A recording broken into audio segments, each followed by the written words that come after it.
నమస్తే, నేను ఆదిత్య.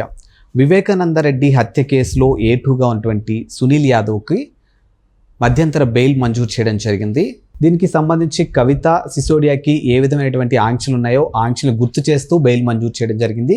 సో మరి దీని గురించి తెలుసుకునే ప్రయత్నం చేద్దాం. సో ప్రస్తుతానికి మనతో పాటు స్టూడియోలో ఉన్నారు ప్రముఖ senior journalist and political analyst CS Rao గారు. సార్ని అడిగి మరి విషయాలు తెలుసుకున్నాం. సార్ నమస్కారం. సార్ నమస్తే. వివేకానంద రెడ్డి హత్య కేసులో A2గా ఉన్నటువంటి సునీల్ యాదవ్కి బెయిల్ మంజూరు చేయడం జరిగింది. అది కూడా కొన్ని ఆంక్షలు విధించి, ముఖ్యంగా సిసోడియా కవితకి సంబంధించిన ఆంక్షలు ఏవైతే ఉన్నాయో వాటిని గుర్తు చేయడం జరిగింది. సో మరి దీన్ని ఏ విధంగా చూడొచ్చు? సో తెలంగాణ హైకోర్టులో ఈ విచారణ జరుగుతోంది.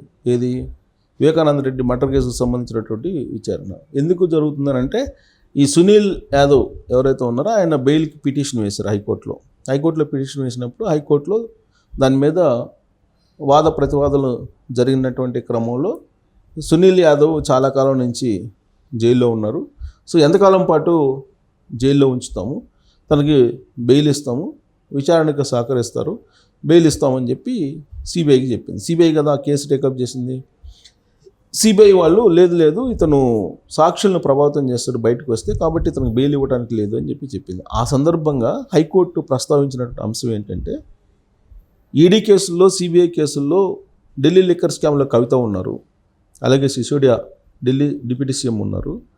వాళ్ళని ఎన్ని రోజుల పాటు జైల్లో ఉంచుతారు, మీరు సాక్షులను ప్రభావితం చేస్తారు బయటకు వెళ్ళిన తర్వాత అనే ఉద్దేశంతో అలానే జైల్లో ఉంచడానికి లేదు అని చెప్పి సుప్రీంకోర్టు ఇటీవల వాళ్ళకి బెయిల్ ఇచ్చిన సందర్భంగా వాళ్ళు రూలింగ్ ఇచ్చారు. సుప్రీంకోర్టు ఆర్డర్స్ ఇచ్చింది.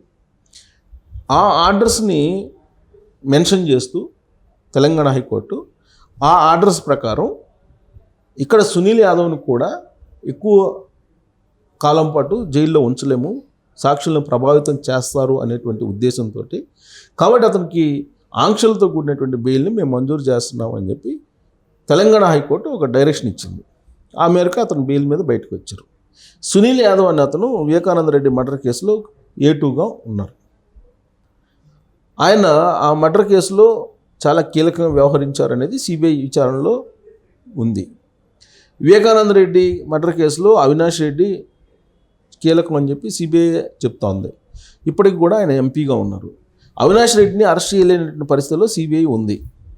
అసలు ఆయన అరెస్ట్ చేసేటువంటి ప్రక్రియలో కూడా ఆంధ్రప్రదేశ్ పోలీసులు అప్పట్లో ఎంత అడ్డుపడ్డారో మనందరికీ తెలుసు. జగన్మోహన్ రెడ్డి గారు ముఖ్యమంత్రిగా ఉన్నప్పుడు ఆయన తర్వాత బెయిల్ తీసుకొచ్చుకున్నారు, ముందస్తు బెయిల్ తీసుకొచ్చుకున్నారు అవినాష్ రెడ్డి గారు. ఆ తర్వాత అవినాష్ రెడ్డి గారి తండ్రి భాస్కర్ రెడ్డి గారు ఆయన జైలు జీవితం గడిపి ఆయన బెయిల్ మీద వచ్చారు. సో ఇలా బెయిల్ మీద అందరూ వస్తున్నారు. ఇప్పుడు A2 సునీల్ యాదవ్ కూడా బయటకు వచ్చేసారు. సో ఇప్పుడు సాక్షులను ప్రభావితం చేస్తారు అనేటువంటి ఒక బలమైనటువంటి అభిప్రాయం సిబిఐలో ఉంది. ఎందుకంటే ఈ కేసుకు సంబంధించి, వివేకానంద రెడ్డి మర్డర్ కేసుకు సంబంధించి 2019 ముందు జరిగినటువంటి కేసు రకరకాలుగా మలుపులు తిరుగుతూ వస్తూ ఉంది. సాక్షులు చాలామంది అనుమానాస్పద స్థితిలో మరణించారు. వాళ్ళు ఎందుకు మరణించారో ఏంటో కూడా ఇప్పుడు తెలియదు. దాదాపు 300 మందిని విచారించారు ఈ కేసులో. 300 మందిని విచారించి ఇవాళకి కూడా సిబిఐ దాన్ని ఫైనల్ చేయలేకపోతుంది వివేకానంద రెడ్డి మర్డర్ కేసుని. సుప్రీంకోర్టు రియాక్ట్ అయ్యి, సుప్రీంకోర్టు ఎంటర్ అయ్యి ప్రత్యేకమైనటువంటి విచారణ టీంని ఏర్పాటు చేసి దానికి ఒక డెడ్లైన్ పెట్టి, మీరు ఈ డెడ్లైన్ లోపల విచారణ పూర్తి చేయండి అని చెప్పినప్పటికీ కూడా విచారణ పూర్తి చేయలేకపోతున్నారు సిబిఐ వాళ్ళు. అలాగే సిబిఐకి పెద్ద ఛాలెంజ్ ఈ కేసు. సిబిఐ అధికారిగా ఉన్నటువంటి రామ్ సింగ్ పేరుంది, ఆయన మీదనే ఉల్టా కేసు పెట్టారు అప్పట్లో కడప పోలీసులు. అప్పుడు ద గ్రేట్ జగన్మోహన్ రెడ్డి గారు ముఖ్యమంత్రిగా ఉన్నారు ఆంధ్రప్రదేశ్కి. ఆ టైంలో అక్కడికి వెళ్ళినటువంటి సిబిఐ అధికారుల మీదనే ఉల్టా కేసు పెట్టి కడప పోలీసులు ఆయన్ని అరెస్ట్ చేసేటువంటి ప్రయత్నం చేశారు. ఇట్లా రకరకాల కీలకమైనటువంటి మలుపులు తిరిగినాయి. అప్రూవ్డ్గా మారారు దస్తగిరి. సో దీని విచారణ లాస్ట్కి గూగుల్ టేక్అవుట్ ద్వారా ట్రేస్ అవుట్ చేసి అవినాష్ రెడ్డి, భాస్కర్ రెడ్డి వీళ్ళ ప్రమేయం ఉందని చెప్పి తేల్చారు. అంతేకాదు భారతిరెడ్డికి సంబంధించినటువంటి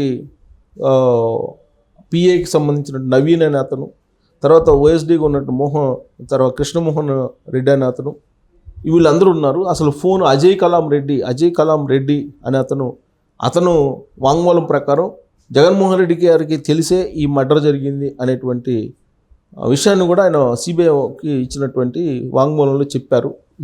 జడ్జి ముందే చెప్పారు అనేది కూడా ఉంది. ఇట్లా రకరకాల మలుపులు తిరుగుతూ వస్తున్నటువంటి ఈ కేసు ఇప్పుడు అందరూ బెయిల్ మీద వచ్చేస్తున్నారు. సునీల్ యాదవ్ కూడా బెయిల్ మీద వచ్చారని అంటే అసలు ఈ కేసులో ఏం జరుగుతుంది, అసలు ఈ కేసు ఫైనల్ అవుతుందా అనేది ఒక సందేహం కూడా కలుగుతుంది. ఇప్పుడు సుప్రీంకోర్టుకి హైకోర్టులకే ఇది ఛాలెంజ్గా మారింది. సుప్రీంకోర్టే ఇన్వాల్వ్ అయిపోయి దీన్ని త్వరితగతిన పూర్తి చేయని డెడ్లైన్లు పెట్టి తర్వాత పర్యవేక్షణ చేస్తూ సుప్రీంకోర్టు పర్యవేక్షణలో సిబిఐ పనిచేస్తున్నప్పటికి కూడా దీనికి ఒక కొలికి ఫైనల్కి క్లైమాక్స్కి పైగా సునీతారెడ్డి గారు ఆవిడ వివేకానంద రెడ్డి గారి కుమార్తె సుప్రీంకోర్టు దాకా పోరాడుతూ ఉన్నారు న్యాయం చేయండి అని చెప్పేసి. కానీ ఆ సునీతారెడ్డి గారి ఆమె ఏదైతే అభ్యర్థిస్తున్నారో అది ఇంకా నెరవేరలేదు. ఇప్పుడు బెయిల్ ఇస్తూ ఏం చెప్పారంటే ఒకవేళ సాక్షులను ప్రభావితం చేస్తూ సునీల్ యాదవ్ వ్యవహరిస్తున్నారు అని కనుక అనుమానం కలిగినా లేదు సాక్షుల్ని బెదిరిస్తున్నారని చెప్పి మీ దగ్గర ఆధారం ఉన్నా మీరు మళ్ళీ పిటిషన్ వేసుకోవచ్చు అనేది ఒకటి. రెండు ఏంటంటే సునీల్ యాదవ్ బెయిల్ మీద మీరు సునీతారెడ్డి గారు మళ్ళీ సుప్రీంకోర్టులో కూడా అప్పీల్ చేసుకోవచ్చు కావాలంటే అనేటువంటి ఒక డైరెక్షన్ కూడా ఇవ్వడం జరిగింది. సిబిఐకి ఏం చెప్పింది, మీరు సాక్షులను ప్రభావితం చేస్తున్నాడు సునీల్ యాదవ్ అని చెప్పి మీరు కనుక భావించి మీరు కనుక ఎవిడెన్స్ ప్రొడ్యూస్ చేయగలిగితే అప్పుడు మేము మళ్ళా అతన్ని జైలుకు పంపిస్తాము అని చెప్పి ఇట్లా కండిషన్స్ పెడుతూ సునీల్ యాదవ్ని విడుదల చేసింది. విడుదల చేయడంతో ఆయనేమో కడపకి ప్రయాణం అయ్యారు, కడపకి వెళ్తున్నారు. మరి ప్రభావితం చేస్తారంటే అనేక సందర్భాల్లో వాంగ్మూలం ఇచ్చినటువంటి అప్రూవ్డ్గా మారినటువంటి దస్తగిరిని బెదిరించారు ఈ కేసులో ఉండేటువంటి కొంతమంది కీలక లీడర్లు అనేది అతనే చెప్తున్నాడు కదా, అనేక సందర్భాల్లో చెప్పాడు. తనకు ప్రాణహాని ఉంది అని చెప్పి కూడా చెప్పారు. ఆ తర్వాత కడప జైల్లో తనని బెదిరించారు, తనకి కొంత అమౌంట్ కూడా ఇస్తామని చెప్పారు. ఈ కేసులో ఉల్టా చెప్తే అప్రూవ్డ్గా మారి నువ్వు ఏదైతే చెప్పావో దానికి ఉల్టా చెప్పు కోర్టులో నీకు పెద్ద మొత్తంలో అమౌంట్ ఇస్తామని చెప్పారని చెప్పి కూడా అతను దస్తగిరి చెప్తూ ఉన్నారు. తనకు ప్రాణహాని ఉందని కూడా చెప్పారు. మరి అలాంటప్పుడు ఇన్ని ఎవిడెన్స్లు ఉన్నప్పుడు ఇప్పుడు రేపు సునీల్ యాదవ్ విడుదలయ్యి వెళ్ళిన తర్వాత సాక్షులను ప్రభావితం చేయకుండా ఉంటారా అని చెప్పి హైకోర్టు ఎలా నమ్మగలగదు? నమ్మింది, నమ్మి బెయిల్ ఇచ్చింది. నమ్మి బెయిల్ ఇస్తూ కండిషన్స్ పెట్టింది. కండిషన్స్ ఏం పెట్టింది, మీకు అనుమానం వస్తే మళ్ళీ పిటిషన్ వేయండి సిబిఐకి. మీకు ఏదన్నా సాక్షుల్ని ప్రభావితం చేస్తున్నట్టు మీకు ఏదైనా ఆధారాలు ఉంటే కనుక వాటిని మాకు ప్రొడ్యూస్ చేస్తే అప్పుడు మేము పరిశీలించి మళ్ళీ ఈ బెయిల్ని రద్దు చేస్తాము అని చెప్పారు. చెప్తూ విచిత్రమైనటువంటి పరిణామం ఏంటంటే ఈ కేసుకి బెయిల్ ఇవ్వడానికి రిఫరెన్స్ కింద ఏం తీసుకుందంటే హైకోర్టు, సుప్రీంకోర్టు ఇటీవల కాలంలో కవితకను సిసోడియాకి బెయిల్ ఇచ్చినటువంటి ఆ కేసుని రిఫరెన్స్గా తీసుకుంది.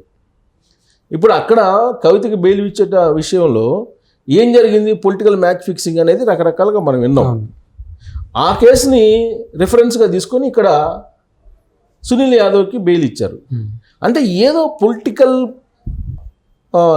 లింక్ వ్యవహారం నడుస్తుంది అనేటువంటి అనుమానం ఇక్కడ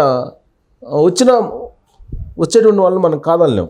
ఎందుకంటే జగన్మోహన్ రెడ్డి గారు, కల్వకుంట్ల ఫ్యామిలీ వీళ్ళందరూ కలిసి ఆడుతున్నటువంటి రాజకీయపరమైనటువంటి గేమ్ కోర్టుల్లో కూడా నడుస్తుంది. కోర్టులు కూడా తప్పుదోవ పట్టించేటువంటి ప్రయత్నం చేస్తున్నారనేది వీళ్ళ మీద ఉన్న ఆరోపణలు మొదటి నుంచి కూడా. ఇప్పుడు అసలు ఈయనకి బెయిల్ ఇస్తూ రెఫరెన్స్గా కవిత కేసు అని సిసోడియా కేసు తీసుకోవడం అనేది విచిత్రంగా ఉంది. ఇది పెద్ద డిబేటబుల్గా ఉంది రాజకీయాల్లో. సో సునీల్ యాదవ్ని విడుదల చేయడానికి దొరికినటువంటి ఒకే ఒక అంశం ఏంటంటే కవిత బెయిల్. అది ఢిల్లీ లిక్కర్ స్కామ్లో కవితకి ఇచ్చినటువంటి బెయిల్, అలాగే సిసోడియాకి ఇచ్చిన బెయిల్ రిఫరెన్స్గా చూపిస్తే హైకోర్టు ఇప్పుడు ఇతనికి బెయిల్ ఇచ్చింది.